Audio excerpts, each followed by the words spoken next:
so we got all these trees cleared off. Those bushes I can trim back after, but got them all out of the fence so I can start tearing down barbed wire. But figured I'd come on here and just mention, for anyone who knows me, knows that this breaks my heart to have to cut out trees and mulch trees like I did down there. I love trees, and there used to be, you know, trees that tall all the way along this whole corridor along this train tracks, and the rail line came and took them out and mulched them all. It was so sad. I came home and realized what they had done. It was very heartbreaking because we get a lot of southeast wind here, and that southeast wind just cuts through everything, and it would catch snow back here and leave more snow on the pasture. Like, it's just heartbreaking. So this really is hard for me to do, but at the same note, it would be really difficult and really stressful, and you know, I just don't want to deal with it trying to put pound posts and put page wire through this. So it is what it is. Trees will grow back. I can always plant more. You know, maybe I'll put a shelter belt along here. Not sure yet, but it really does break my heart to cut out all these trees. But to get easy access to this fence, and then also easy access to be able to pound the posts and put up the page wire is, you know, more important than a few trees. I know that's awful to say, but I'll plant a few more. So you can see there's little orange flags down this way too. Those, the toll cable and the fiber cable do still run all the way along here. So I will, when I do the cross fence from that post all the way across there, I'll have to do the same thing that I did on the other cross. I'll have to short brace it or long brace it, one of the two, just so that I'm not hitting either of those cables. So they're kind of important for communication, so I don't really want to do that. So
I'm going a little out of rotation with these guys for the next couple of days. A couple of reasons for that.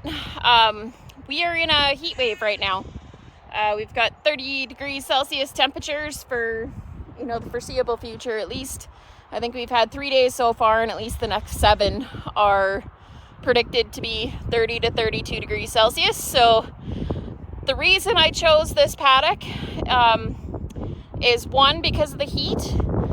All of those trees over there are nice and shady for them. Now in their pen, they do have this entire windbreak fence here, and also 2 sections of that shed right there that they can get in for shade, but there's 100 and some odd ewes out there.